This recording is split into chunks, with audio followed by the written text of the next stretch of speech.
और उसके बाद में दशरथ जब लौट कर आए, अभी खुशियां मनाए या खेद, क्या करे कोई भी चीज समझ में नहीं आ रही थी। लेकिन जो भी यज्ञ आदि क्रिया थी वो पूरी कर दी उन्होंने और फल दे दिया, और यज्ञ की खीर भी खाई रानियों ने, कालक्रम से गर्भ रह गए। और उन्होंने अलग अलग रानियों ने अलग अलग को जन्म दे दिया।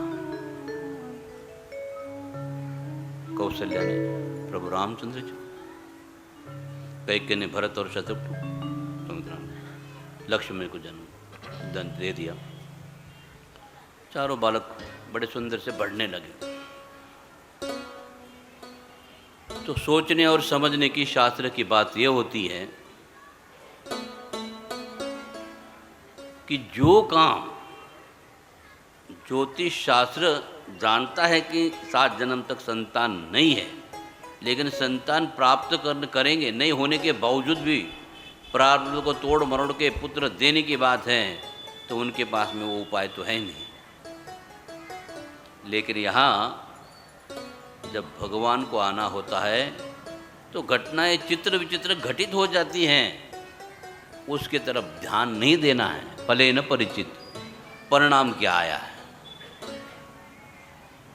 और सबसे बड़े राम थे, इसलिए राम में उनकी बहुत आसक्ति थी, क्योंकि भगवान में भक्ति थी तो राम में स्वाभाविक आसक्ति होनी चाहिए।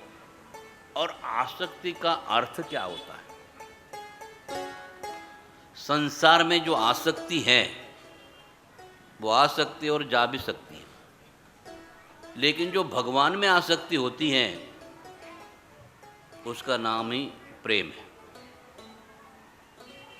भगवान में जितनी दृढ़ आसक्ति होती है वो होनी चाहिए। संसार में आसक्ति दुख देती है और भगवान की आसक्ति प्रेम देती है, सुख देती है। तो रामचंद्र में उनकी आसक्ति थी बड़े सुंदर ढंग से। तो धीरे धीरे उनके नामकरण संस्कार हो गए। अयोध्या नगरी बिल्कुल खुशहाली में थी, सभी रानियां खुश थी। क्यों? पुत्र की प्राप्ति जो हो गई थी। और ऐसी स्थिति में विश्वामित्र जी आते हैं और राजा दशरथ को कहते हैं, अब के लाल हो गए बड़े, थोड़ा हमें भी दे दो उनको, क्योंकि हम भी यज्ञ आदि क्रिया कर रहे हैं, असुर आके विघ्न निर्माण करते हैं, तुम हमें दे दो, दोनों को दे दो, ज़्यादा मात्रा में वापस कर देंगे। बोले ठीक है। तो लेकिन राजा दशरथ राम और लखन को छोड़ना नहीं चाहते थे, लेकिन अभी क्या करें? विश्वामित्र के साथ में जो जाना था, राम और श्याम तैयार हो गए, राम और लखन दोनों तैयार हो गए और चल पड़े गुरु जी के साथ में। तो रस्ते में भारद्वाज ऋषि के आश्रम वगैरह सब आए, चाहे यज्ञ आदि क्रिया चल रही थी। वहाँ में बड़ा सुंदर ढंग से वो यज्ञ की रक्षा कर रहे थे राम और लक्ष्मण जी, क्योंकि विघ्न में अगर विघ्न आ जाता है तो लोगों कल्याण के लिए किए गए कार्य में विघ्न नहीं आना चाहिए, क्योंकि उसका फल लोगों के लिए होता है। जैसे भागवतम की कथा कर रहे हैं, इसका फल जो कथा सुनते हैं उनके लिए, उनके परिवार के लिए हैं और पूरे भंडारा के सब लोगों के लिए। भागवतम की कथा का वास्तविक आशय है विश्व का कल्याण, विश्व मंगलम, ध्यान मंगलम और श्रवण मंगलम। ये 3 जो है भागवतम के गोपियों के द्वारा गाए गए गोपी गीत में ये 3 प्रकार के मंगल बताया उन्होंने। पहला मंगल तव कथामृतम तप्त जीवनम श्रवण मंगलम श्रीमदाततम। ये भागवतम श्रवण से मंगल कर देता है। तो गोपियों का ऐसा भाव था उसके अंदर। फिर कहते हैं कि फिर कृष्ण आपको छोड़ के चले गए रासलीला में, कोई बड़ी बात नहीं। विरहणम चते ध्यान मंगलम, कृष्ण चले जाएंगे तो विरह में उनका ध्यान होता है, वो भी हमारा मंगल करेगा। तो विरह भी ध्यान है, ध्यान में विरह नहीं होता है, लेकिन विरह में ध्यान होता है। कभी ऐसे जीवन में प्रसंग आता है, मैं किससे प्रेम करता था या किससे प्रेम करती थी, नाम ही भूल गए। जिससे हम प्रेम करते उसको कभी भूलते नहीं हैं। तो यदि हम भगवान से प्रेम करेंगे, फिर किसको प्रेम करते थे भगवान को हम भूल गए नाम, ऐसे होता नहीं। प्रेम में विस्मृति नहीं होती।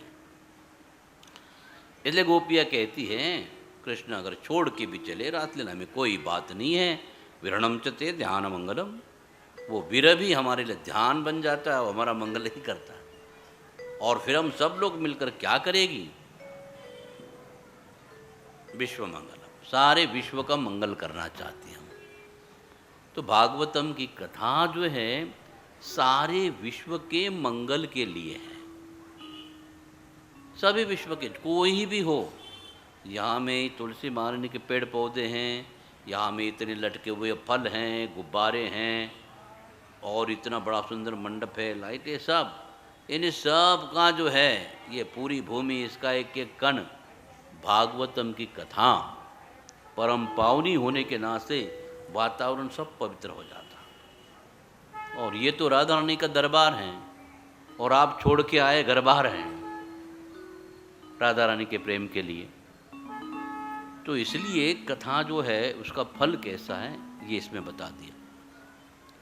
तो अभी प्रभु रामचंद्र जी जो है विश्वामित्र जी के साथ में यज्ञ अच्छी रक्षा करें, विभिन्न असुरों को मारते गए, कदम को मारा पहले, और विश्वामित्र ने देखा चलो ऐसी ऐसी बात है, ये सारी घटना घटित होने वाली है, आगे चलो।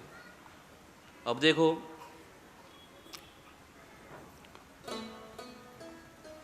उनका कार्य जो है पूरा हो जाता है, तो फिर बोलते चलो मिथिला नगरी में जाएंगे, कि सीता का संवेर रचने की बात थी। तो विश्वामित्र उन दोनों को लेके जाते हैं, और जो धनुष्य जो है जो परशुराम के द्वारा जो गया था वो वहाँ पर था।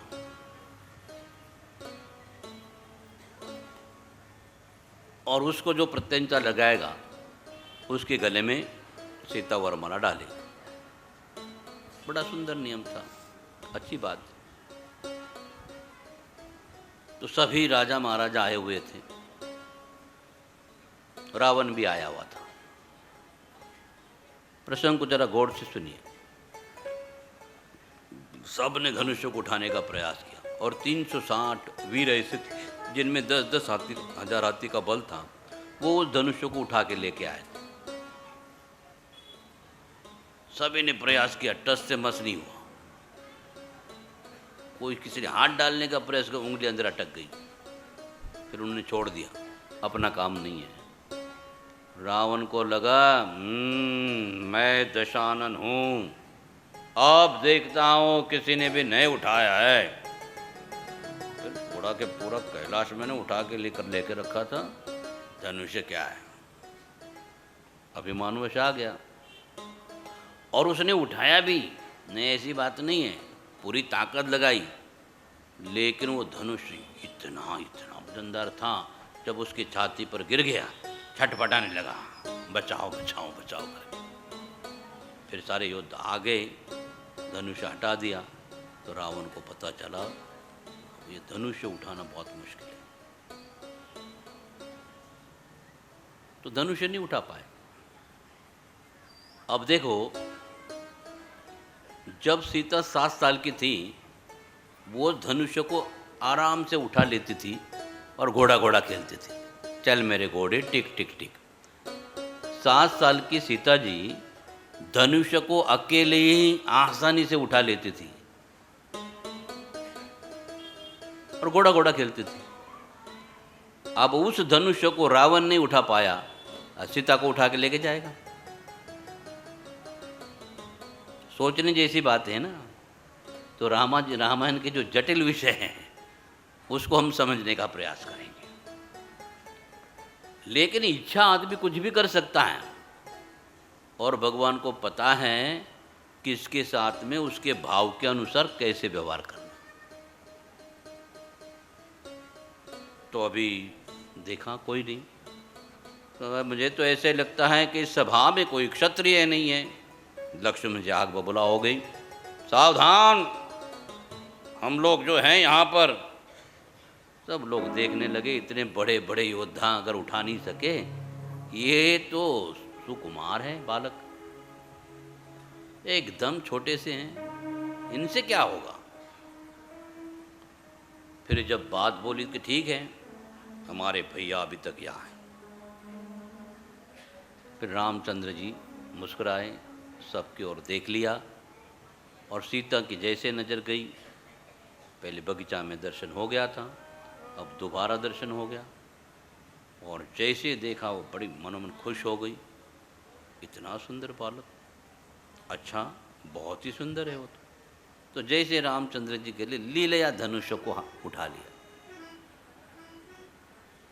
जैसे फूलों की माला हाथी उठा लेता, हाथी का बच्चा उठा लेता, ऐसी तरह से धनुष उठा लिया, और जैसे उसको प्रत्यंचा लगाई, 2 टुकड़े में भंग हो गया।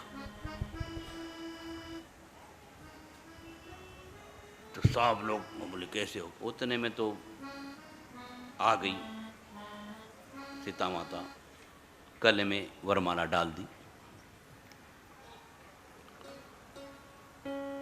और फिर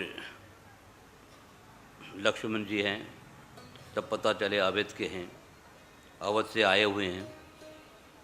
फिर महाराज दशरथ को भी समाचार दे दिया, वो भी भरत शत्रुघ्न को लेके आए। फिर एक साथ में सबका विवाह करा दिया, चारों का, भरत शत्रुघ्न राम लक्ष्मण सभी का। और फिर कुछ दिन वहाँ रहे, और फिर अयोध्या के लिए लौट आए। तो अयोध्या नगरी बड़ी सात्विक, प्रेम के द्वारा ओतप्रोत, विकसित, सुसंस्कारी, सब अच्छे व्यवहार में ओतप्रोत रहती थी। और अब दर्पण के आगे दशरथ जी खड़े हो गए, देखा एक बाल पक गया। उन्होंने सोचा, अरे ये तो बुढ़ापे की निशानी है, चलो अब ये सारा कारोबार राम को सौंप देते हैं। बोले ठीक है। तो प्रभु रामचंद्र जी को कारोबार सौंपने की सोची, तो उनका राज्याभिषेक करने की सारी तैयारी कर दी। जब राज्याभिषेक की तैयारी हो गई, सब आनंद मग्न हो गए, सारी अयोध्या नगरी राम राम राम राममय हो गई। देखो, और इतना आनंद लिया उन लोगों ने, सबको, हर एक व्यक्ति प्रफुल्लित था। देखो आज का दिन कृष्ण का भी जन्म है, राम का भी जन्म है, दत्तात्रेय का भी जन्म है, सब जितने भी अवतार रहेंगे आज ही उनकी कथा आएगी। इसका मतलब सब हमारे लिए प्रकट हो रहे हैं। तो आ गए, अच्छी तैयारी चली, सब जगह में आनंद। कई ने भी बड़ा सुंदर श्रृंगार किया, बोले अच्छा राम का राज्याभिषेक है, बहुत अच्छी बात है, मैं बहुत चाहती हूँ राम को। सब आनंद मंगल। लेकिन जहाँ भी कोई चीज़ अच्छी होती है, वह कुछ न कुछ विघ्न तो अवश्य आता है। मंथना जो थी, उसने जाकर कहीं कोई को बोला, इतनी क्यों खुशी तुझे हो रही है? पता नहीं तुझे, मेरे राम का राज्याभिषेक है ना। अरे पगली, तुझे पता नहीं, आ जा मेरे पास, मैं तुझे समझाती हूँ।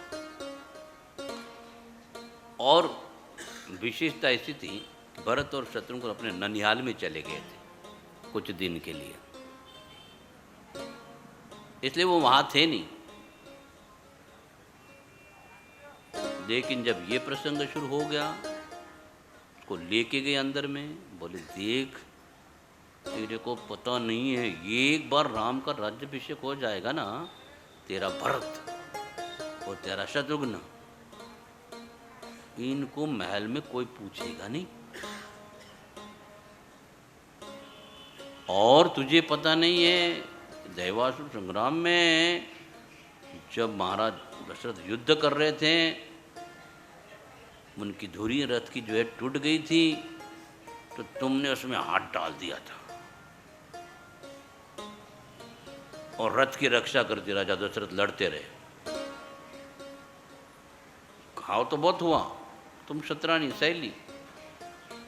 तो वो प्रसन्न हो गए थे दशरथ और कह दिया था, कहीं कहीं ये क्या किया तूने, बहुत अच्छा काम कर दिया है, मैं तेरे पर प्रसन्न हूं। तेरे को जो वरदान मांगने तो मांग लो, 2 वरदान कोई भी मांग सकते। तो कहीं ने कहा मैं बाद में मांगूंगी, अभी तो नहीं चाहिए, जब समय आएगा तो मांगूंगी। उन्होंने कहा मंथना देखो तुम्हारे पास में 2 वरदान हैं, तुम्हारे मैं कान में कह देती हूँ, पहला वरदान उनसे मांग लेना। बोले क्या? कि पहला वरदान राजा भरत को राजगद्दी, दूसरा और रामचंद्र जी को 14 साल का वनवास। भरत के लिए राजगद्दी तो कोई बड़ी बात नहीं, आसान चीज़ है, लेकिन राम के लिए 14 साल का वनवास, तो वो हक्का बक्का ही हो जाएंगे। बोले हाँ। बोले ठीक है। फिर आदमी में कोई लालच दिखा देता है, और बुरा जो व्यक्ति कुछ बात करता है ना, उसकी असर जल्दी होती है। अच्छे बात के बारे में आदमी 50 बार सोचेगा, बुरा काम के लिए ज़्यादा सोचना नहीं होता है, और वो कोई मुहूर्त नहीं देखना होता है, कभी भी कर सकते हैं। तो जब ये बात हो गई, बोले ठीक है, देखते हैं कैसे कैसे होता है, क्या क्या होता है। तो उसको गुस्सा आ गया, सारे आभूषण जो है बिखरते बिखरते क्रोध भवन में जाके बैठ गई। और राजा दशरथ भी निकले और विचार करने लगे कि चलो इस मंगलमय वातावरण में मन की स्थिति बड़ी अनुकूल है, तो चलो सब रानियों को मिल के आएंगे। तो धीरे धीरे धीरे धीरे कौशल्या से मिले, मित्रा से मिले। कई दिखाई नहीं देती हैं। जब बोले कहीं नहीं है, चलो मैं जाके देखता हूँ, तो कुछ सिपाहियों ने कहा, दूतों ने, बोले माता तो क्रोध भवन में चली गई हैं। राजा दशरथ विचार करने लगे, अरे एक कह गई, ये इसी घड़ी में ये क्या पागलपन है, क्रोध भवन में जाके बैठ गई, पगली गई की है, उचित बात नहीं है, चलो उसको जाके मनाएंगे, सबसे छोटी हैं, मना लेते हैं। तब जाके तो सारे गहने इधर उधर बिखर के पड़े हुए थे, और वो चली गई। अब वो पूरा की पूरी नागिन उसके शरीर के अंदर में कार्य कर रही थी, जोर जोर से उसकी सांसें चल रही थी, नाक फूलती जाती थी। गुस्सा तो बहुत था। तो राजा ने दर्शन का, अरे कहीं क्या बात है, राम का राज्याभिषेक है, सारी नगरी बहुत खुश है, और तुम भी तो खुश हुई थी, अचानक ये क्या हो गया तुम्हें? अर्धांगिनी देखो, थोड़ा कुछ उचित हो गया तो बताइए, कोई अनुचित भी होगा वो भी बताइए, क्या हो गया है तुम्हें ये? बोले कुछ नहीं, देवासुर संग्राम में आपने जो मुझे 2 वचन दिए थे, वो जब तक देते नहीं हैं, मैं भी खुश नहीं रह सकती। अरे पगली, रघुकुल रीत सदा चली आई, प्राण जाई पर वचन न जाई। ये रघुकुल का कौन सा ऐसा वीर है, एक बार वचन देने के बाद में मुकर जाएगा। अरे बड़भागिनी, तुझे क्या लगता है कि मैं वचन से मुकर जाऊंगा? अच्छा, वो तो मैंने तुमको बताया, जब भी तुम्हारी इच्छा हो मांग लो। तो अभी इस वक्त मुझे चाहिए। अच्छा, इसी वक्त चाहिए, ठीक है, बोलो। बोले मेरे बेटे भरत का राज्याभिषेक और राम को 14 साल का वनवास, ये दोनों वरदान जो है चाहिए। तो उधर ही जो है दशरथ टूट पड़े।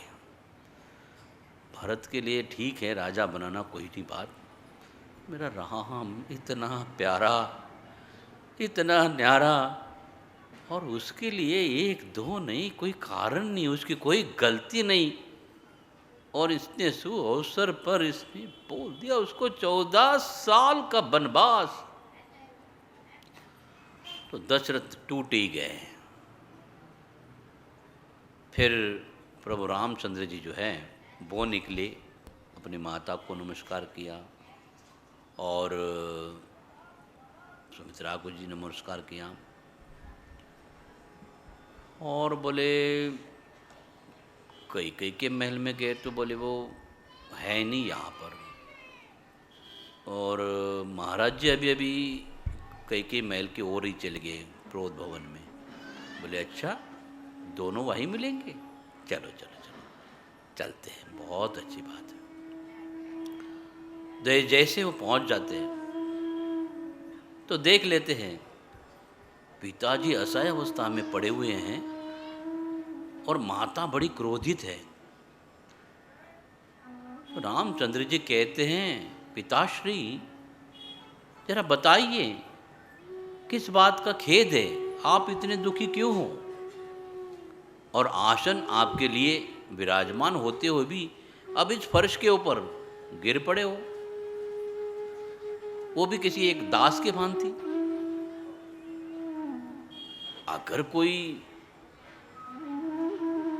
विशेष बात गुप्त रखनी जैसी नहीं हो तो आप मुझे बता सकते हो।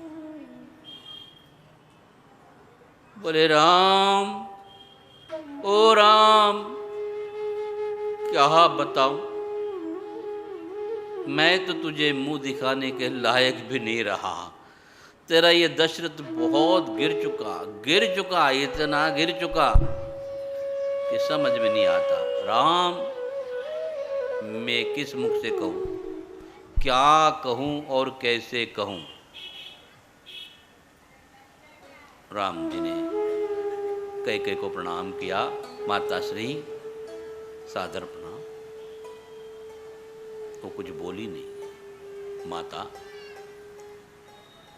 ये सुअवसर बड़ा सुंदर चल के आया है, सारे प्रजाजन, राजगण सभी आनंद ले रहे हैं, तो ऐसे क्या हो गया कि पिताजी को इतना दुख हुआ है। अगर कुछ गुप्त बात नहीं है मुझे बता दो। कैकेयी ने कहा, देखो राम, मेरे बेटे भरत को इन्होंने मुझे वरदान मांगे थे तो मुझे दे दिए थे मैं इनसे देवासुर संग्राम में। बोले अच्छा, तो क्या कोई चिंता वाली बात नहीं, वरदान तो क्या है। बोले भरत को राजगद्दी मेरे और तेरे लिए 14 साल का वनवास।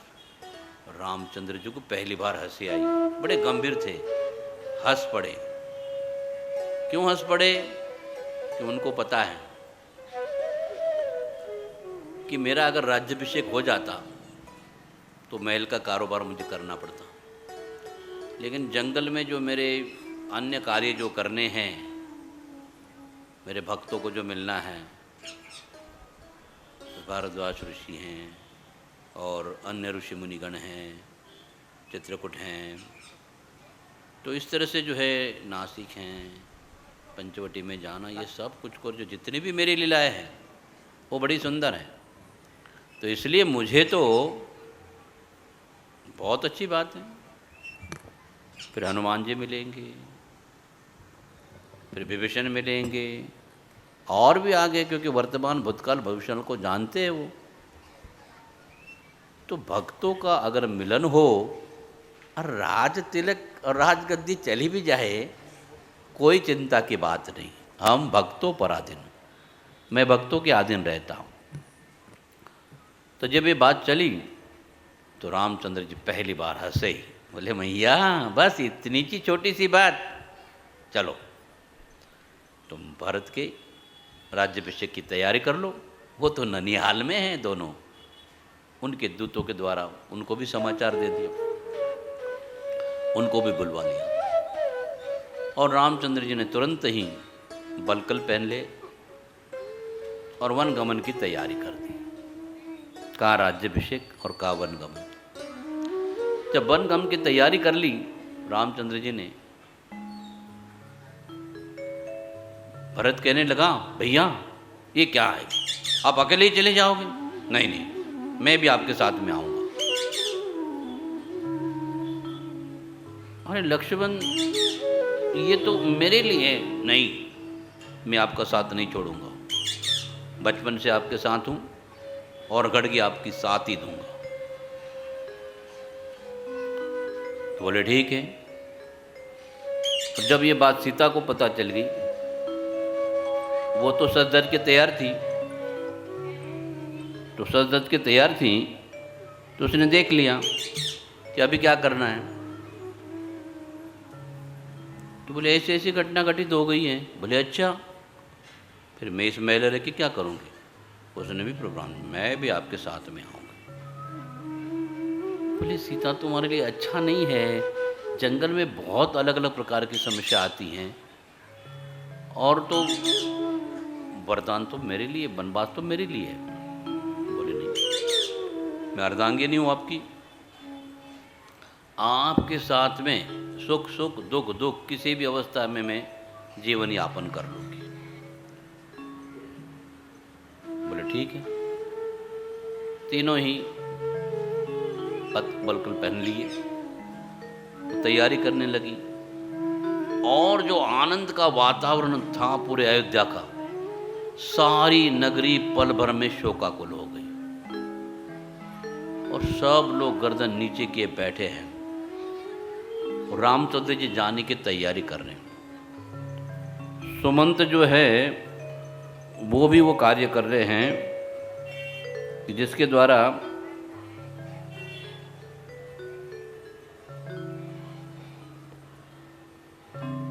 सुमन जो कार्य कर रहे हैं उनके बात समझ में आ गई। उन्होंने भी रथ जोत दिया, घोड़े तैयार रखे और वो रामचंद्र जी जैसे रथ के ऊपर आरूढ़ हो गए। एक भी ऐसा अवध का व्यक्ति नहीं था जिसके आंख में मोती नहीं थे। और जब वो जो है, ऐसा एक भी व्यक्ति नहीं था कि जिसके आंख में आंसू नहीं थे। तो जब पता चल गया कि ये सारी स्थिति ऐसी है, शांत हो गए और सारी की सारी नगरी दुख से ओतप्रोत थी। समझ में नहीं आया क्या कहे, कुछ नहीं, सब आपस में कहने लगे कैसी ये रीत है। इस अयोध्या नगरी में इतना सुख, इतनी शांति, इतना प्रेम भाइयों में, आपस में, प्रजाजनों में, और ऐसे होते हुए भी ये घटना घटित होनी बिल्कुल गलत बात है। लेकिन होनी तो होनी है। तब रामचंद्र जी बैठ गए, चाहने लगे। सारी प्रजा उनके पीछे पीछे चली गई और चले जाने के बाद में आगे काफ़ी देर तक सुमंत में भी जाके छोड़ दिया उनको, प्रवास करने लगे। और अब रथ का प्रवाह जितना दूर था छोड़ दिया उनको, आगे उनको पैदल ही जाना था। जाके बैठ गए। अब यहाँ भरत और शत्रुघ्न को पता चला कि माता ने जल्दी बुलाया है। राज्याभिषेक की तैयारी तो पहले ही करके रखी थी भरत के लिए, वो तो वैसा ही वातावरण था। भरत और शत्रुघ्न दोनों आए, सारी की सारी प्रजा उपेक्षा युक्त नज़र से दोनों की तरफ देख रही थी। उन दोनों को समझ में नहीं आया कि ये क्या बात है, कैसी बात है, आजकल क्यों ये सारी जनता, ये प्रजाजन हमसे नज़र चुरा रहे हैं, आँख से आँख मिला के देखते नहीं है, क्या बात है, कैसी बात है। जब महल में प्रवेश किया सन्नाटा छाया हुआ है, उदासीन। जब अपनी माता के पास में चले जाते क्रोध भवन में, देखते हैं भरत आ गया, वो बहुत खुश होके भरत की अगवानी करती है और फिर बोले, भरत चल अब तू आनंद ले ले, मैंने तेरे लिए योग्य काम कर दिया। बोले क्या? बोले तेरे पिताजी ने जो मुझे वरदान दिए थे देवासुर में, तो उसमें मैं तेरे लिए राजगद्दी और रामचंद्र जी के लिए 14 साल का वनवास। भरत से रहा नहीं गया। बोले माता, कैसे तुझे मैं माता कहूं? अरे किसी कुलटा के घर मेरा जन्म हो जाता तो भी मेरा कल्याण हो जाता, लेकिन तूने कैसे समझा कि तेरा ये भरत इतना नीच है कि अपने बड़ी भाई का जो स्थान है सिंहासन वो ग्रहण कर लेगा।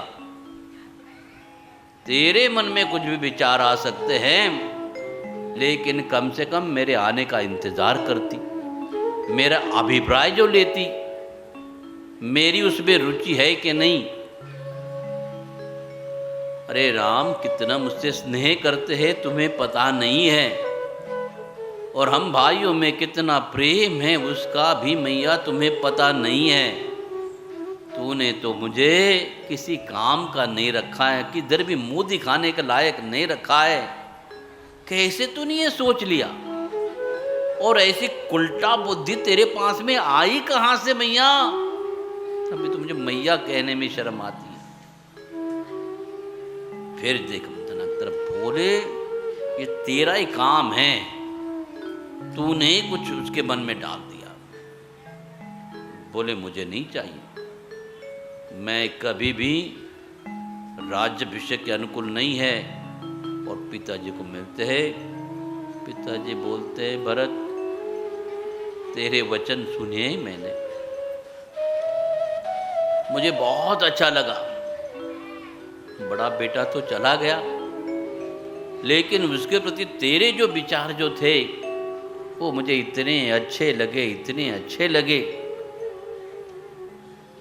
कि वाह, मेरा जन्म सार्थ हो गया। कि मेरा भरत तो वैसा नहीं है। फिर बोले ठीक है, हम चले जाते। भरत और शत्रुघ्न जो है पैदल ही फिर चल पड़े, और जब वो पहुंचे प्रभु रामचंद्र चित्रकूट, भरत भी वहां पहुंच गए। थोड़ी सेना साथ में चली थी। लक्ष्मण जी को ऐसे लगा ये भरत युद्ध करने के लिए आ गया। रामचंद्र जी ने कहा कि शांति लक्ष्मण जी, शांति। और जब वैसे चले तो बड़े उदासीन थे भरत, आंख में आंसू थे। दोनों भरत शत्रुघ्न चले आए। रामचंद्र ने कहा कि आने दो। जैसे आ गए, दंडवत किया रामचंद्र जी को। बोले भैया आप एक बार वापस लौट चलो,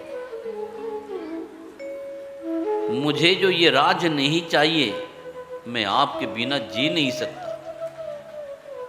आप ही मेरे प्राण हो, चले आओ, आप चले आओ प्रभु, चले आओ। रामचंद्र ने कहा, भरत, रघुकुल की मर्यादा है, माता पिता को दिए हुए वचन है, और क्या लगता है उन वचन से मैं मुँह कर जाऊं? तो रघुकुल के विपरीत होगा ना भैया। ये धर्म की शिक्षा जो है ना, इससे मुझे विवश मत करो। आप जो है बस मेरी बात मान लो, ये जो राज सिंहासन है आप ही उसके उपयुक्त हो। लेकिन जब रामचंद्र जी ने भरत को समझा दिया कि मैं नहीं आऊँगा, और भाई की दृढ़ता को देखा, तो फिर वो बोले, एक काम करो कि आपकी चरण पादुकाएं जो है वो मुझे दे दो,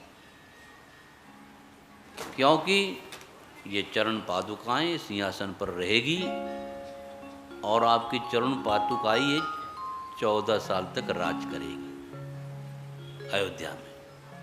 आप नहीं तो कोई बात नहीं है, लेकिन ये चरण पादुकाएं हैं, राम का ये राज्य होगा, और भरत संचालन करेगा, दिग्दर्शन करेगा, निमित्त मात्र रहेगा। रामचंद्र जी को कहा कि ठीक है भरत, तेरी इच्छा है तो ले लो। अपनी चरण पादुकाएं सर के ऊपर लेकर भरत लौट गया। आगे केवट हैं, निषाद हैं, इनकी मैत्री होती हैं, वो रामचंद्र जी उनका स्वागत करते हैं, और उसके बाद में दिन प्रतिदिन की क्रियाओं में भटकते भटकते वो उत्तर दिशा की ओर प्रयाण करते हैं। नासिक में आ जाते हैं, पंचवटी में, और अपना कार्य जो है वो आरंभ करते हैं। कुटिया बना के तैयार हो जाते। सीता माता लक्ष्मण जी हैं, आराम से निवास करते वहाँ पर। तो अब ये सारा कार्य हो जाने के बाद में बड़े शांति से प्रेम से रह रहे हैं। प्रतिदिन का कार्य अच्छा चल रहा है। उतरे में रावण की बहन शूर्पणखा जो है वो चली आती है पंचवटी की तरफ, और प्रभु रामचंद्र जी को देखने के बाद ही अनुरक्त हो जाती है। बोले, अच्छा सुंदर सावला सलोना ये युवक है, मेरे मन भाया है, अगर मेरे से विवाह करेगा तो बहुत अच्छी बात है। तो वो चली गई रामचंद्र जी के पास में और बता दिया अपना भाव। और क्षत्रियों के लिए नियम भी ऐसा है, कोई भी स्त्री अगर आके विवाह का प्रस्ताव रखती है तो उसको स्वीकार करना है। लेकिन प्रभु रामचंद्र जी ने निर्णय ले लिया था, क्षत्रिय कुल में होते हुए भी मैं सीता के अलावा और किसी का पाणी ग्रहण नहीं करूँगा। इसलिए रामचंद्र जी ने बता दिया कि मेरे द्वारा तुम्हें वचन देना और तुम्हारा स्वीकार करना संभव नहीं है, क्योंकि मेरी पत्नी जो है मेरे साथ में ही है। जब उसने सीता के तरफ देखा तो बड़ी सुंदर थी, बड़ी सुशील थी, उदार मन की थी। तो बोले, ये मुझसे क्या विवाह करा, मैं तो असुर कुल की हूँ। तो भगवान राम जी ने बता दिया, ये मेरा भाई है, तो उसके पास चले जा। वो लक्ष्मण पे चली गई। बोले, रामचंद्र जी ने भेजा है। बोले, ऐसी सी बात है। तो बोले, देखो मेरा तो विश्वास नहीं है। बोले, क्यों? बोले, नहीं है, तुम लिख के लाओ। तो रामचंद्र जी को बोला, तुम्हारा भाई तो कुछ लिख के मांगता है। बोले, ठीक है। तो रामचंद्र ने उसके पीठ के ऊपर लिख दिया। वो समझ गए ये आसुरी प्रवृत्ति के लोग हैं, क्या करना चाहे, कैसा व्यवहार करना चाहे इनके साथ। तो बोले, इसके नाक और कान काट लो।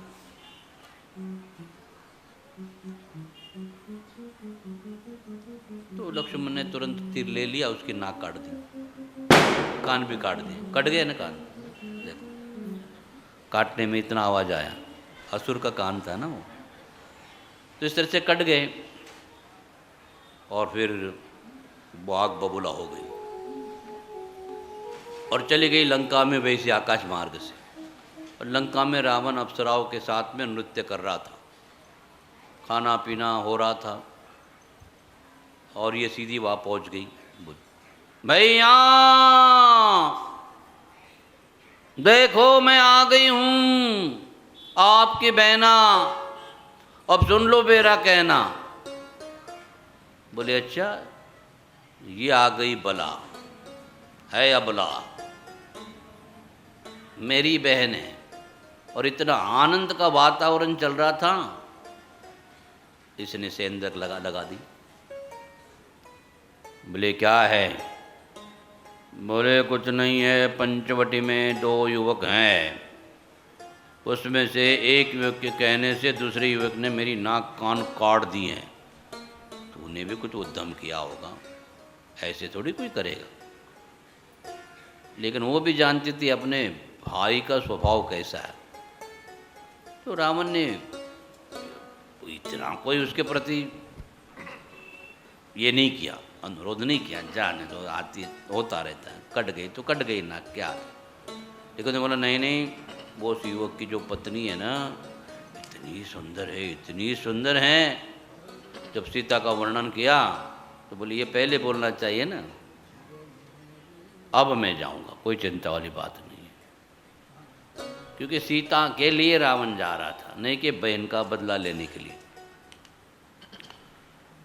तो असुरी प्रवृत्ति के लोग जानते हैं कि कैसे किसी को मनाना है और कैसे उकसाना है। रावण ने बोला ठीक है, समय आएगा, मैं चला जाऊंगा। फिर वहाँ से अपने मामा जी के पास में पहुँचे। मेरे को बोला देख, मेरा काम करना है, तुम जाके उन दोनों का मन भटका लो, इधर उधर लेके जाओ, किधर दिशा को। फिर मैं चुपचाप चला जाऊंगा, सीता जी का हरण करके आ जाऊंगा। वो बोले भाई मेरे से ये काम नहीं होगा, मैं क्यों बलि का बकरा बनूं। बोले नहीं, तो तुझे इधर ही मार डालता हूँ। बोले तुम्हारे हाथ से मरने से राम से हाथ से मरना अच्छा। फिर वो भी सुवर्ण मृग बन के चले जाओ। और फिर पंचवटी में सुवर्ण मृग बन के दूसरे दिन मृग मंडराने लगा, देखने लगा। अब देखो घटना कैसे कैसे घटित हो जाती है। जैसे उस सुवर्णमुख को सीता जी ने पहली बार देखा, देखने के बाद में आसक्त हो गई, और तुरंत ही जब मोह हो जाता है तो लालच बढ़ जाती है। सीता ने कहा कितना सुंदर मृग है, बिल्कुल पूरा सुवर्ण का है, ऐसे लगता है इसकी चमड़े की चोली अगर मुझे पहनने को मिल जाएगी तो बहुत ही अच्छी बात है। अब क्या होता है, भगवान श्री कृष्ण गीता में एक श्लोक के माध्यम से इस सिद्धांत को समझाते हैं। इच्छा द्वेष समुत्थेन द्वंद्व मोहेन भारत। जब भी हमारे मन में किसी भी प्रकार की इच्छा होती है तो इच्छा पैदा होते ही द्वेष निर्माण होता। इच्छा द्वेष समुत्थेन एक साथ में उदय होता, इच्छा और द्वेष का। इसलिए इच्छाएं नहीं करनी चाहिए, उसका कारण ये है कि उसके पीछे द्वेष भी निर्माण होता। इच्छा द्वेष समुत्थेन एक साथ में उदय होता। द्वंद्व मोहेन भारत, ये सारा संसार जो है इन द्वंद्वों से मोहित है अर्जुन। एक नाम भारत अर्जुन का भी है, द्वंद्व मोहेन भारत। तो द्वंद्व से ये संसार मोहित है। तो सीता जी के मन में इच्छा तो हिरण के चमड़े की हो गई, फिर ईर्ष्या कौन सी है? ईर्ष्या ये है कि रामचंद्र जाके उसको पकड़े, उसको मारे, उसका चमड़ा निकाले और मेरी चोरी बनाए। तो हिरण को मारने की जो ईर्ष्या हो गई ना, फिर इच्छा तो हो गई है हिरण की चमड़े की चोली होनी चाहिए, तो चमड़ा जीते जी थोड़ी निकाला जाएगा, उसको तो मारना पड़ेगा। तो इच्छा के साथ ही द्वेष प्रकट हो जाता। तो सीता जी ने इच्छा प्रकट की, साथ साथ में द्वेष प्रकट हो गया। अब ये प्रकट हो जाने के बाद में प्रभु रामचंद्र जी के प्रति बात कह दी। रामचंद्र ने बोला ठीक है। उन्हें धनुष उठाया, तरकस बांध दिए, पीछे बांध ले लिए। लक्ष्मण को कहा तेरा सीता की रक्षा कर रहा हूँ, मैं अभी जाके आता हूँ।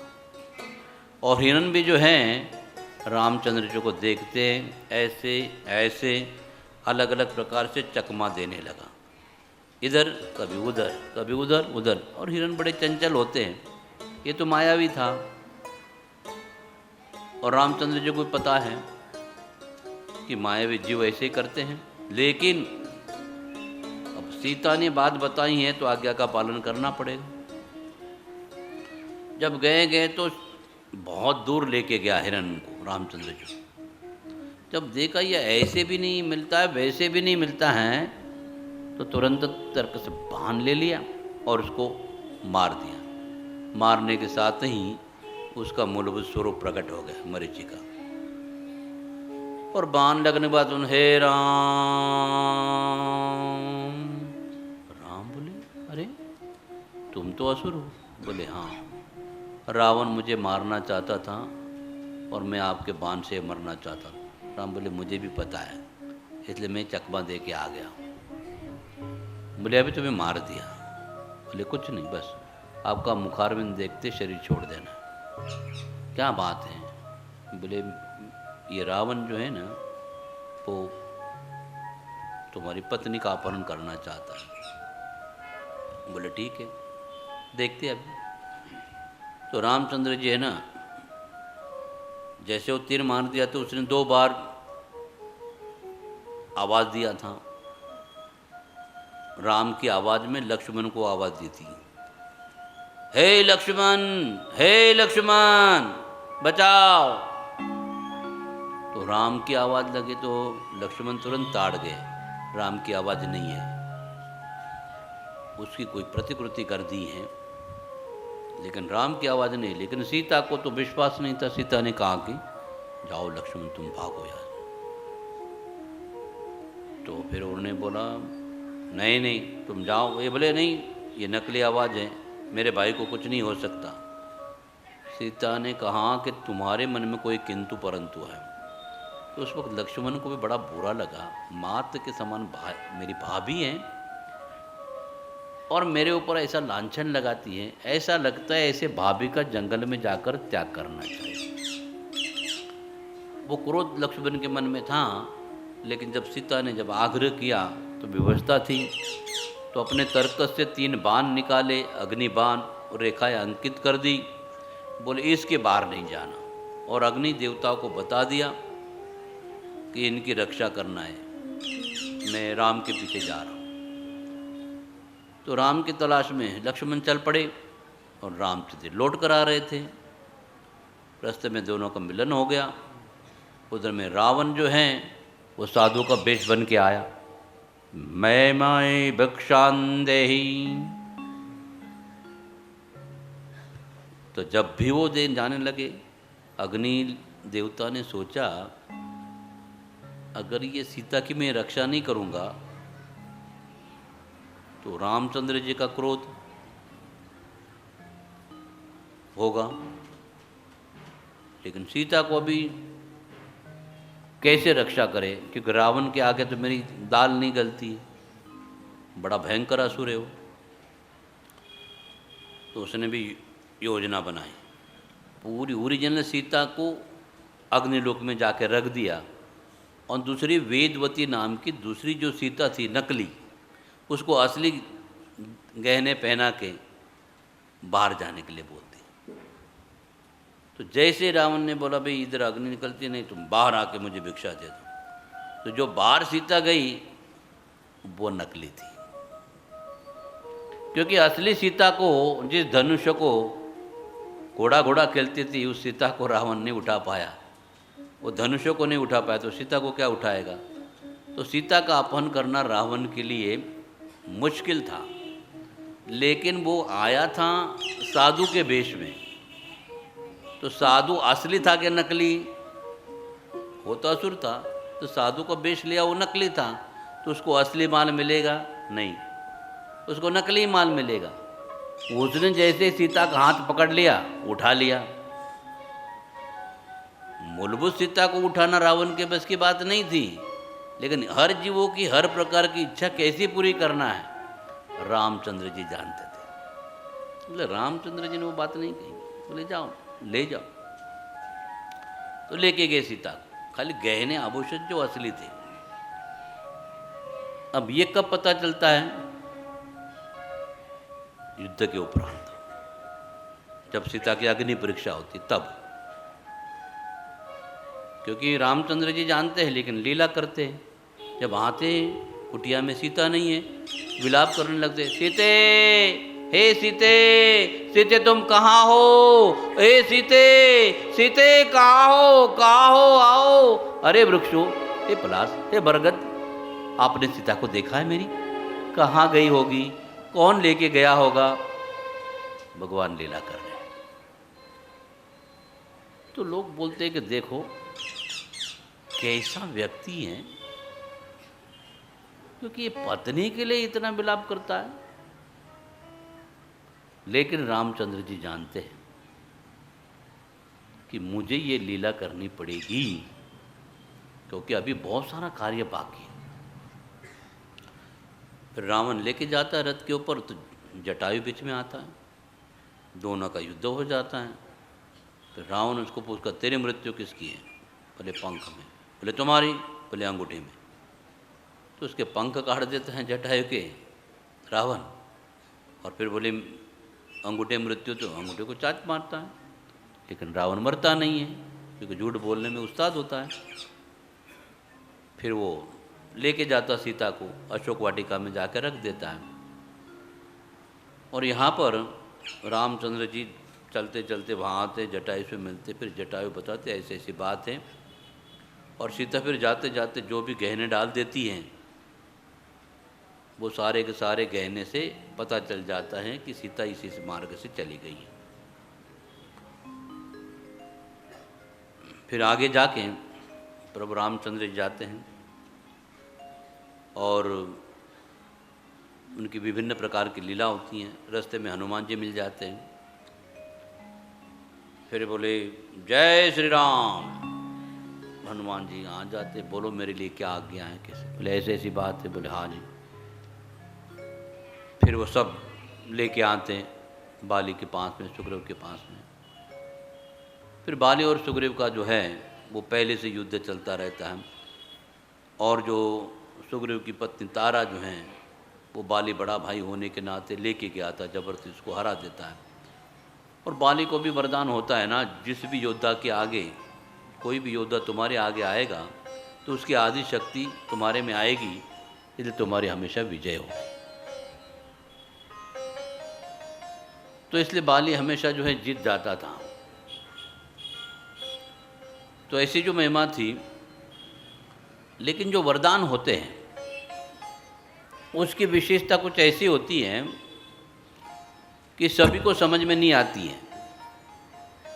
एक बार उस बाली ने हनुमान जी को ललकारा था। अब राम ने बाली को छुपकर क्यों बाण मारा, इसका भी रहस्य जानेंगे। तो जब चला गया बाली, सुग्रीव मिले, अपनी कहानी सुनाई, ऐसी ऐसी बात है। तो एक बार इस बाली ने हनुमान जी को बोला मेरे साथ लड़ो, गदा युद्ध करो, लड़ो। बोले नहीं लड़ूंगा तुम्हारे साथ। नहीं, बोले लड़ना पड़ेगा। रोज रोज उकसाने के करेंगे। हनुमान जी बोले ठीक है, अभी एक बहुत बहुत बोलता है ना, तो इसको तो मार ही डालते, अभी कल देखते हैं। जब हनुमान जी जब तैयार हो गए युद्ध के लिए, तब ब्रह्मा जी जो है वो भ्रम में पड़ गए कि बाली मूर्ख है और हनुमान जी राम के भक्त हैं, सामान्य नहीं है उसके भाई के जैसे साधारण जीव। अब समझ भी नहीं आई उसकी बात। तो बोले एक काम करो, ब्रह्मा जी हनुमान जी के पास में पहुँचे।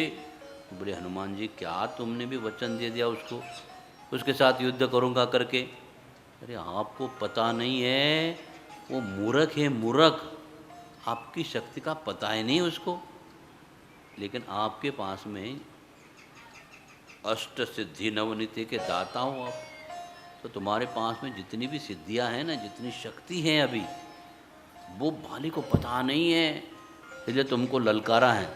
मेरी हाथ जोड़ के विनती है, आपके पास में ऐसी सिद्धि है कि जितनी भी शक्ति हैं उतनी घर में भी छोड़ के जा सकते हो।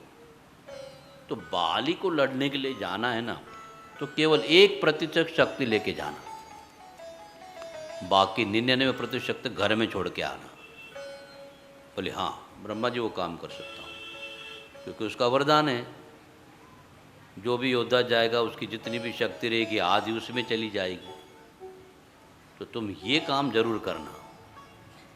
बोले क्यों? बोले बाद में बताऊंगा तुमको, अब तुम ये काम करो, चले जाओ।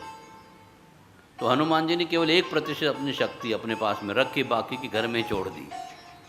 और जब बाली के सामने दूसरे दिन युद्ध करने के लिए गए, जैसे बाली के सामने खड़े हो गए, तो हनुमान जी की आधी % शक्ति कहाँ चली गई? बाली में। फिर बाली ने देखा, बाप रे इतनी शक्ति मेरे में आ गई है। उनका शरीर बिल्कुल स्तंभित हो गया, लोहे के जैसा, ना हाथ हिले ना पैर, और नसें में जो है वो शक्ति चली गई, उसकी नसें फटने लगी, खून की धारा बहने लगी। बाली बोला ये क्या किया मैंने हनुमान को जी को बुला के, पूरा शरीर फटने लगा है, खून बहने लगा है, अभी क्या करें कैसे करें? बाप रे बाप, मैंने गलती कर दी है हनुमान जी को ललकार के। फिर उसने बोला हनुमान जी अभी तुम ही मुझे बचा सकते हो। तो हनुमान जी को ब्रह्मा जी की बात आ गई, अच्छा हो गया। बोला अब पूरी शक्ति लेके जाते तो बॉम्ब स्फोट हो जाता, उसके टुकड़े हो जाते, लेकिन राम के द्वारा उसका उद्धार करना था ना, मरना तो राम के द्वारा है। तो हनुमान जी ने बोला ठीक, रुक जा बाली, अपनी पूरी शक्ति फिर से के ले ली। शक्ति देनी भी आती थी, लेनी भी आती थी, ले ली वापस। फिर उसका जैसा पहले जैसा शरीर हो गया, उसने हाथ जोड़ दिए। बोले बजरंग बली आज के बाद में कान पकड़ता हूँ, मैं तुमको नहीं ललकारूंगा। अब देखो, केवल राम का नाम लेने से हनुमान जी में इतनी शक्ति आई, 1% से आधा % उसमें चली गई, तो भी बाली की ऐसी हालत हो गई। अब रामचंद्र जी जो है उसको सामने से जाके आधी शक्ति उसमें चली जाएगी तो क्या होगा? एक भक्त की शक्ति में इतनी ताकत है, इसलिए रामचंद्र जी जानते थे इसको वरदान मिला है, लेकिन ये पागल है, किसी को भी ललकारते फिरता है और फिर नियम बताता है। तो जैसे ही सुग्रीव ने भी अपनी व्यथा सुनाई, तो बोले तुम्हारी और मेरी एक जैसी है। मेरी पत्नी का रावण ने हरण कर लिया और तुम्हारी पत्नी तुम्हारे बड़े भाई ने, तो चलो। और दोनों दिखने में एक जैसे थे। फिर वो चला गया तो रोज हार जाता था। सुग्रीव बोले बहुत मारता है वो। बोले अच्छा कोई बात नहीं, देखते अब। फिर रामचंद्र ने बोला तेरे गले में एक माला डाल देते, तो उससे पहचान पता है कि तू है करके। फिर देखा रामचंद्र जी ने बाण लगा के बैठे थे, दोनों का युद्ध चल रहा था, तो राम ने छुपकर बाण मारा। ये सारी बातें हमको पता होनी चाहिए, छुपकर क्यों बाण मारा, हनुमान जी के उदाहरण से ही समझ जाना है। अगर रामचंद्र की शक्ति हमारे में आ जाएगी तो सारा शरीर चिथड़े चिथड़े हो जाएगा। इसलिए रामचंद्र ने छुप के बाण मारने में उसकी भलाई थी। और साथ साथ में ये भी बता दिया लोगों को, ये अधर्म नहीं है, ये न्याय है कि सामने वाले को वरदान देवी देवता का है, भगवान का नहीं है। तो देवी देवता के वरदान में मनुष्य की शक्ति, योद्धा की शक्ति जाएगी। भगवान की शक्ति इतनी होती है वो हम सह नहीं सकते हमारे शरीर में। साधे ये बलि देखो ना, ज़्यादा वोल्टेज आ जाएगा तो क्या हो जाता है, फ्यूज हो जाते कभी। पावर अगर ज़्यादा आ गई, बिजली, बोले सबके बिल उड़ गए, किसी के टीवी ख़त्म हो गए। तो बिजली की पावर बढ़ जाती है ज़्यादा तो ये हालत होती है। और भगवान तो सब शक्तियों के स्रोत है, इसलिए पागलपन नहीं करना चाहिए। और कोई पागलपन करके सामने आ भी जाता है तो नियम के अनुसार उसका वध करना चाहिए, वो अनुकूल है। तो इसलिए रामचंद्र जी ने बलि को जो छुप के बाण मारा, उसमें अधर्म नाम की कोई चीज़ थी नहीं। लेकिन संसार के लोग नहीं जानते हैं कि भगवान कैसा व्यवहार करते हैं। फिर रावण जो था बड़ा अभिमानी था, वो सोचता था इतना बड़ा कर्म कांड में मैं निपुण हूँ और मुझे अयोध्या वासियों ने कभी यज्ञ यागादि क्रिया के लिए बुलाया नहीं है। अरे मेरे जैसा कोई पंडित थोड़ी है इस संसार में, मुझे बुलाना चाहिए था। लेकिन रामचंद्र जी को भी जवाब देना था रावण को, तेरे को क्यों नहीं बुलाया। तो रामचंद्र जी ने देखा अभी तैयारी करनी है, हनुमान जी को भेज दिया, लंका में सीता है, अंगूठी दे दी, लेकर आ गए। फिर युद्ध की तैयारी करनी थी। तो बोले क्या है, बोले सेतु बना लेते हैं, फिर पार करके जाएंगे समुद्र को। सारी वानर सेना इकट्ठा कर दी, सारे आ गए। फिर राम नाम के पत्थर जो है लिखे के डालते गए। तो फिर उन्होंने बोला कि वो तो हो जाएगा सब कुछ, लेकिन 3 दिन तक कोई मुहूर्त नहीं है, तो क्या करे। तो रामचंद्र में इतनी सेना, इतने लोग हैं, चलो शिवलिंग की स्थापना कर देते हैं रामेश्वर की। तो कार्यक्रम किया तो बोले अभी काम करना पड़ेगा, ब्राह्मण तो चाहिए उसकी स्थापना करने के लिए। कौन है प्रसिद्ध? बोले इतने एरिया में तो खाली वो रावण ही है बस। बोले उसको ही बुला लो। फिर भेज दिया समाचार, जाके बोल दिया लेके आओ रावण। रावण बोले जाओ लेके आओ रावण को। और रावण को बता दिया कि भाई दूत ने कि देखो भाई हमारे स्वामी हैं, वो रामेश्वर की स्थापना करना चाहते, तुम शिव जी के भक्त हो, वो बनवासी राम हैं, उनके पास में देने के लिए दक्षिणा नहीं है। तुम बोलेंगे हमको दक्षिणा चाहिए, तो उनके पास में देने के लिए कुछ भी नहीं है। और तुम शिव के भक्त हो, बोले कोई बड़ी बात नहीं है, शिव जी की स्थापना करा रहा है ना, तो मैं आऊँगा, लेकिन दक्षिणा नहीं तो चल जाएगा। और बिना दक्षिणा के फल नहीं मिलता है, रामचंद्र जी भली भांति जानते हैं। अब रामचंद्र जी ने रावण को दक्षिणा कब दी? दक्षिणा तो है नहीं, बोल दिया। लेकिन सीता जो गहने पहनी थी वो सोने के आभूषण थे। भले सीता नकली थी, लेकिन गहने तो असली थे ना, असली सीता के। तो वो गहने किधर थे? लंका में। तो वो रावण के लिए दक्षिणा हो गई। लेकिन किसी को पता चलता है पूरे रामायण में कि रामचंद्र जी कैसे काम करते, कैसे छुपे रुस्तम होते हैं। दक्षिणा पहले ही पहुंचा दी गहनों के रूप में, और किसी को समझ भी नहीं आया। नम्रता से बोलते हम आपको दक्षिणा नहीं दे सकते। रावण आ जाता है, आ जाने के बाद में बोले ऐसी ऐसी सामग्री ये लग चाहिए। सारे बानर मिला के सारी सामग्री लाते हैं। प्रभु रामचंद्र जी की अनुकक्षा में, अनुगत्य में जब पूजा रखते हैं तो इतनी सुंदर ढंग से पूजा रखी जाती है, रावण भी आके अवाक हो जाता है। इतने मैंने भी बड़ी बड़ी पूजाएं की, मैं भी सुंदर ढंग से रचना करता हूँ, लेकिन इन वानरों ने तो मेरे से भी बढ़िया सुंदर रचना कर दी है, मैं बड़ा प्रसन्न हूँ। अब रामचंद्र जी सब सारे कार्य में निपुण हैं, जानते हैं सब कुछ, और कितनी शुद्ध सामग्री है। तो फिर चलो हवन करेंगे, पूजा पाठ करेंगे। बोले हाँ आ जाओ।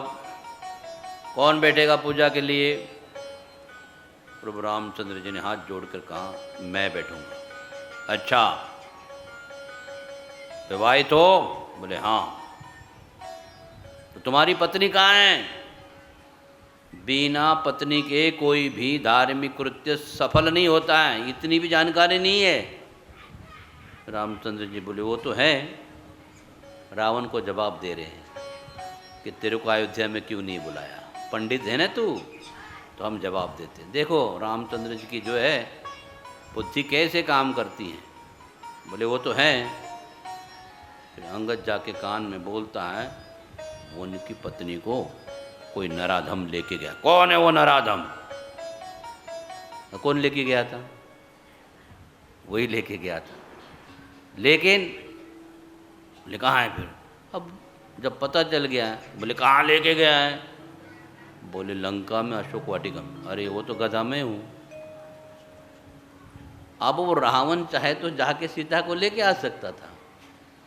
पूजा होने के बाद में अगर वापस लेके जाना चाहते तो रामचंद्र जी मना नहीं कर सकते थे, लेकिन कुछ बोले नहीं। तो विद्वान है, तुझे मालूम है पत्नी के बिना धार्मिक कार्य नहीं होता है, यज्ञ आगादी क्रिया नहीं होती है। फिर ऐसे स्थिति में भला तू ये काम कर कैसे कर गया? ये भी बात सही है। फिर बोले कोई बात नहीं है, विद्वान हूँ मैं, मुझे मालूम है क्या करना। फिर इशारा कर दिया, पंगु फलम, एक सुपारी मंगवा ले। संस्कृत में पंगु फल कहते हैं। फल ले लिया। फल लेने के बाद में वो रख दिया सुपारी रामचंद्र जी के बगल में, सीता का प्रतीक, और फिर पूजन किया। विद्वान तो था। फिर पूजा संपन्न हो गई, रामेश्वर की स्थापना हो गई। फिर बोले प्रभु रामचंद्र जी को क्या अभिषेक आशीर्वाद दिया? बोले विजयी भव। तो राम ने उधर ही उसको हरा दिया कि नहीं? फिर दुश्मन से भी कैसे काम लेना, कैसे उसको हरा देना, इसको आने दो। और वो सीता को लेके फिर विमान में बैठकर प्रभु रामचंद्र जी अयोध्या आते हैं। तब तक नंदीग्राम में भरत जो है दास अवस्था में पादुकाएं सिंहासन रखकर राज का संचालन करते थे और पादुका को रोज प्रार्थना करते थे, तुम्हारे कारण ही ये संभव है। तो जब रामचंद्र जी नहीं थे तो भी राम राज्य था कि उनकी पादुकाएं थे, और रामचंद्र जी आने के बाद में राम राज्य तो रहेगा ही रहेगा। तो ये उनकी विशेषता थी। फिर जब वहाँ जाते हैं, राज्य संचालन करते बड़े सुंदर ढंग से, अच्छी तरह से। और फिर एक दिन एक धोबी की पत्नी कहीं चली जाती हैं, एक दिन रात को उसको बाहर रहना पड़ता है। फिर दूसरे दिन वो चली जाती घर में, तो धोबी कहता चल हट, मैं वो राम नहीं है जो रावण के पास में रवि सीता को स्वीकार करता है, तेरी जैसी बच्चन स्त्री का मैं स्वीकार नहीं करते। कि राजा रामचंद्र जी क्या निर्णय लेंगे? अब रामचंद्र जी अंतर्यामी थे। हर जीवों की हर प्रकार की इच्छा कैसे पूरी करना रामचंद्र जी को पता है। और उस वक्त सीता गर्भवती थी और उसके मन में इच्छा ही मेरा प्रसव होना चाहिए तो किसी साधु संतों के आश्रम में होना चाहिए, ऐसी सीता जी की इच्छा थी। और जब लक्ष्मण के मन में पुराना भाव था, ऐसे भाभी का जंगल में जाके त्याग करना चाहिए, वो भी इच्छा पूरी करनी थी। अब धोबी के मन में आ गया, इसलिए मुझे सीता का त्याग तो करना ही पड़ेगा, लेकिन मैं सीता का त्याग नहीं करूंगा। सीता की जो इच्छा है कि मेरा प्रसव किसी साधु संतों के आश्रम में होना चाहिए, क्योंकि महल में होगा तो बच्चे बिगड़ जाते हैं, साधु संत के अच्छे संस्कार हो जाएंगे। ये सारी इच्छाएं रामचंद्र जी जानते हैं। लक्ष्मण को बुलाते हैं, बोले तुम्हारे भाभी को ले लो, उसके कपड़े थोड़े बांध दो कटड़ी करके, उसको चले जाके छोड़ दो जहाँ वाल्मीकि ऋषि का आश्रम है, वहाँ में सरयू नदी किनारे, वहाँ जाके छोड़ के आना और बोल देना रामचंद्र ने तुम्हारा त्याग कर दिया जन कल्याण के लिए, प्रजा भी सुखी, सीता का भी त्याग। फिर सीता ने सोचा अभी मेरा भी त्याग कर दिया रामचंद्र जी, समझ नहीं सकी वो। इच्छा करना आसान है, जब उसकी पूरी करना होता है तो भगवान को काम करना पड़ता है। रामचंद्र ने उसकी इच्छा पूरी करने के लिए उसको छोड़ा, नहीं कि धोबी के कहने के अनुसार छोड़ा, लेकिन धोबी का कहना भी समाहित है। उनको मालूम है हर चीज की समय सूचकता देख के कैसे काम करना है। और वो चली आत्महत्या करने के लिए, खुदकुशी करने के लिए गई तो वाल्मीकि ऋषि देखते, ए बेटा रुक जाओ, ऐसा क्यों करती हो? उसको को रोक दिया, अपने आश्रम में लेके आए। बोले एक साथ में तुम 2-2 3-3 हत्याएं करोगी, तुम अभी गर्भवती हो, तुम्हारे लिए उचित नहीं। अब आ जाओ आश्रम में रहो मेरे। देखो हम इच्छा करते भूल जाते हैं, भगवान तो जुगाड़ करते हैं, लेकिन सब लोग कहें क्या है, राम है अपने पत्नी का त्याग कर दिया। त्याग नहीं किया है, उनको मालूम है कि इसके मन में क्या भाव है और भाव की पूर्ति कैसी करनी है, ये सामर्थ्य भगवान में होता है। फिर सीता जो है बड़े सुंदर ढंग से वहाँ रहने लगी और समय के अनुसार सारे दिन पूरे हो गए, आनंद मंगल वातावरण था और उसने लव और कुश को जन्म दे दिया। धीरे धीरे वो आश्रम में बढ़ने लगे तो पहले ही दिन से अच्छे संस्कार हुए, वो रामायण सुनते थे, अभी रामायण गाने लगे। लव कुश रामायण सीखने, अगर महल में जन्म होता तो महाभारत करते, यहाँ तो कम से कम रामायण गाने लगे हैं ना बच्चे, अच्छे संस्कार हुए। फिर गुरुजी ने कहा लव कुश चलो चले, अयोध्या चलना है, अवध नगर में प्रभु रामचंद्र जी यज्ञ कर रहे हैं। फिर दोनों निकले वहाँ पर गुरुजी के संग में और प्रभु रामचंद्र बड़ा यज्ञ कर रहे थे। और यज्ञ करने के बाद में ये जब दोनों आते हैं, देखते हैं क्या अयोध्या नगरी सजी हुई है बड़ी सुंदर ढंग से, और क्या लोग श्रृंगार करके आए हैं, पहली बार आश्रम के बाहर निकले हैं। तो ऐसे लोगों को कभी देखा ना, तो ऐसे नगरी कभी देखे नहीं थी, ऐसे वस्त्र ऐसे गहने कभी देखे नहीं थे। आँखें चकाचौंध हो गई। और जैसे वो गए यज्ञ मंडप के पास में, यज्ञ मंडप में बात देखते हैं कि ब्राह्मण देवता अलग अलग प्रकार का मंत्रोच्चार कर रहे हैं और बड़े सुंदर ढंग से यज्ञ आगादी क्रिया संपन्न हो रही है।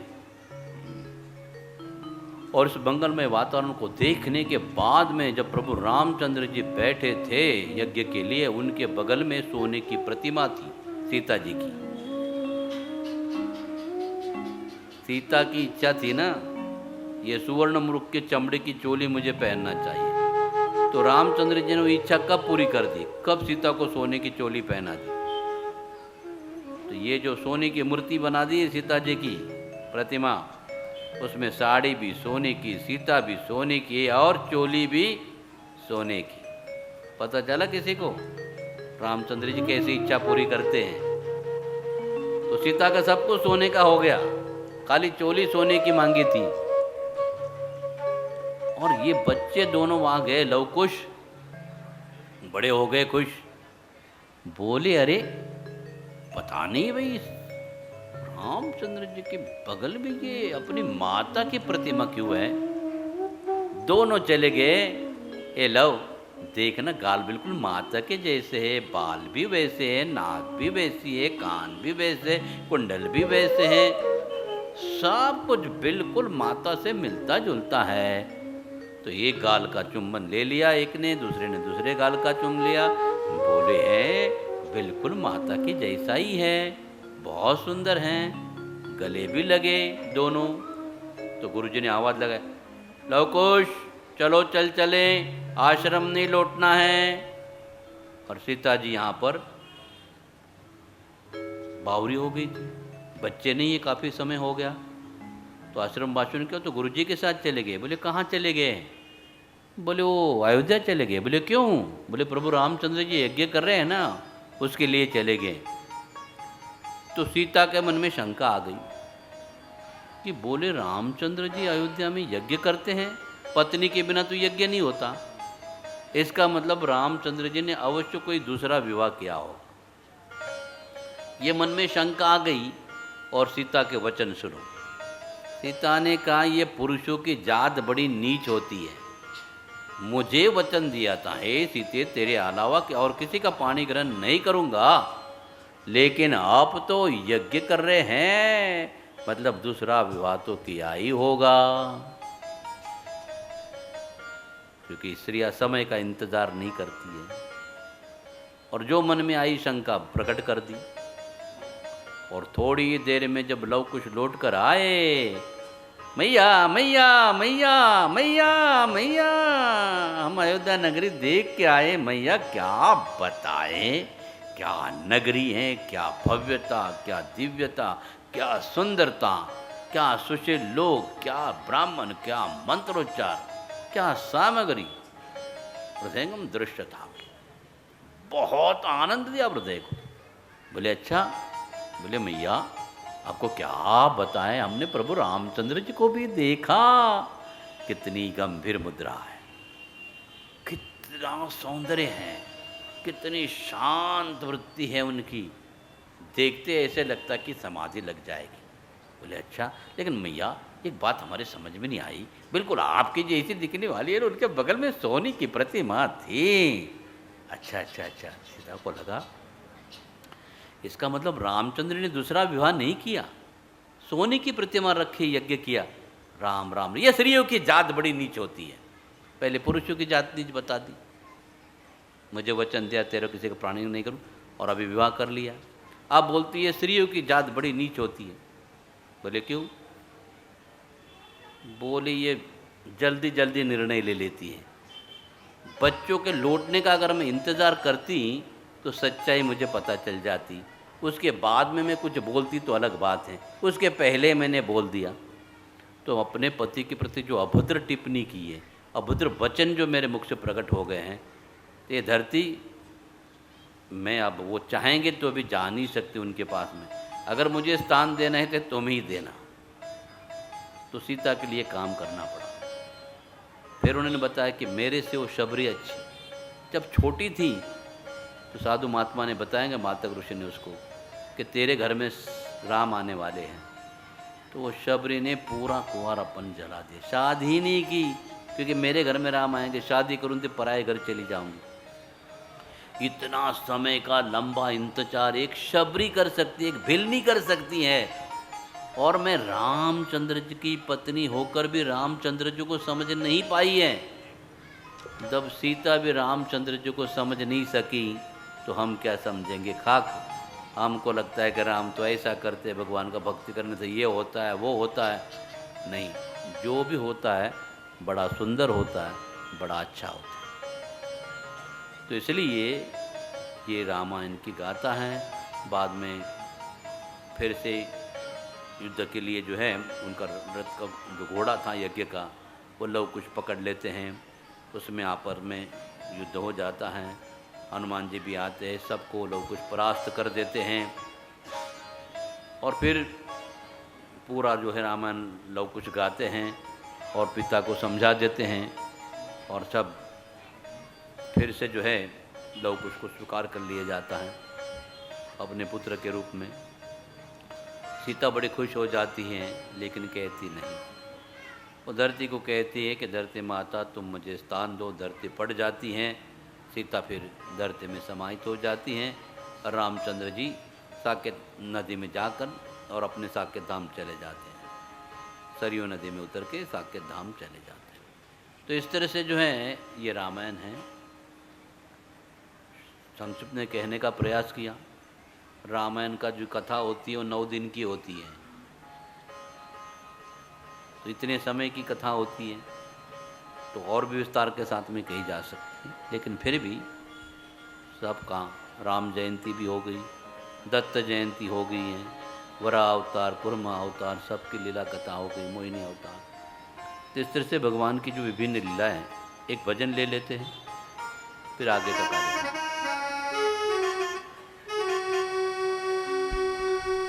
सीताराम जी की प्यारी रजधानी लागे, रजधानी लागे, मोहे मीठो मीठो सरजू जी को पानी लागे।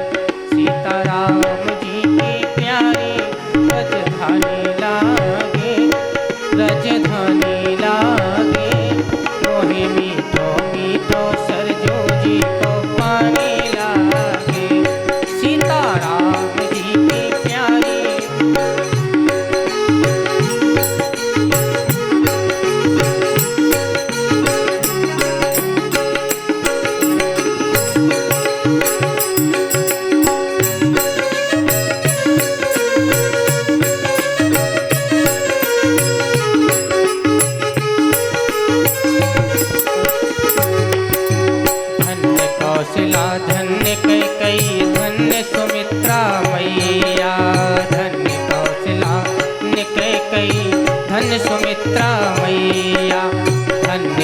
दशरथ के आंगन खेले चारों भैया। धन्य भूप दशरथ के आंगन खेले चारों भैया। मीठी तोतली रसीली प्रभु की बाणी लागे, प्रभु की बाणी लागे। मोहे मीठो मीठो सरजू जी को पानी लागे। जय हो।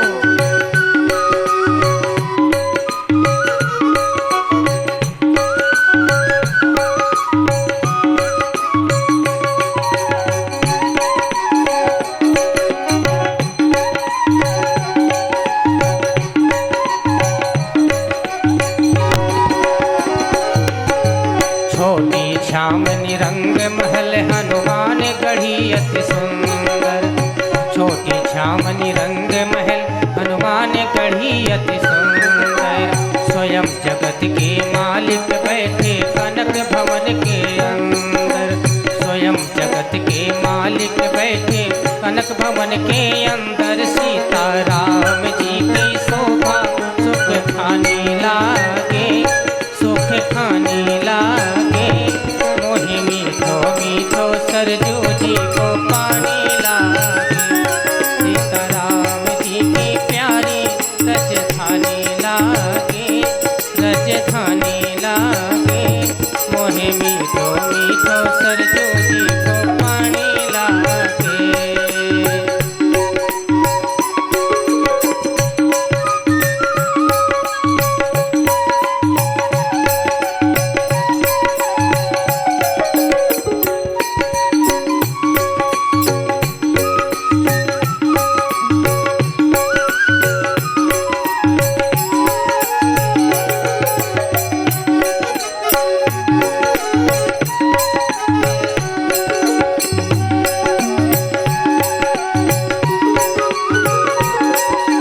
सहज सुहावन जन्म भूमि श्री रघुबर राम लला की। सहज सुहावन जन्म भूमि श्री रघुबर राम लला की। जानकी महल की सुंदर शोभा लक्ष्मण जू के किला की। जानकी महल की सुंदर शोभा लक्ष्मण जू के किला की। यहाँ कड़े कड़ से प्रीत पुरानी लागे, वो पुरानी लागे। मोहे मीठो मीठो सरजू जी को पानी लागे। सीता राम जी की प्यारी रजधानी लागे, रजधानी लागे। मोहे मीठो मीठो सरजू जी को पानी लागे।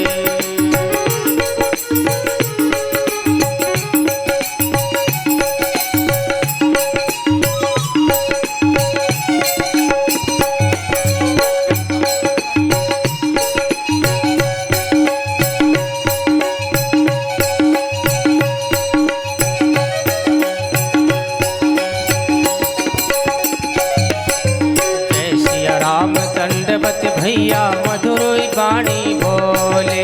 जय सिया राम दंडवत भैया मधुरी बाणी बोले। करे कीर्तन संत मगन मन गली गली में डोले।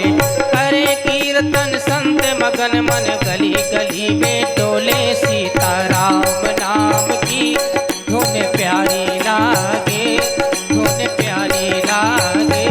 मोहे मीठो मीठो सरजू जी को पानी लागे। सीता राम जी की प्यारी रजधानी लागे, रजधानी लागे। मोहे मीठो मीठो सरजू जी को पानी लागे।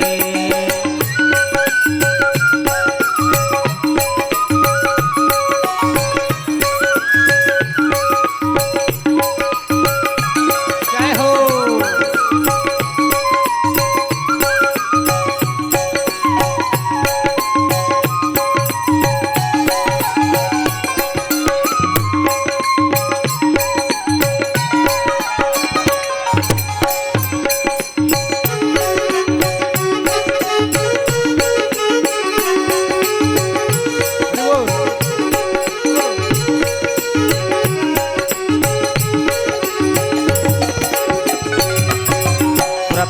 प्रेम प्राप्त करते सब पीकर श्री हरि रस को। प्रभुपति प्रेम प्राप्त करते सब पीकर श्री हरि रस को।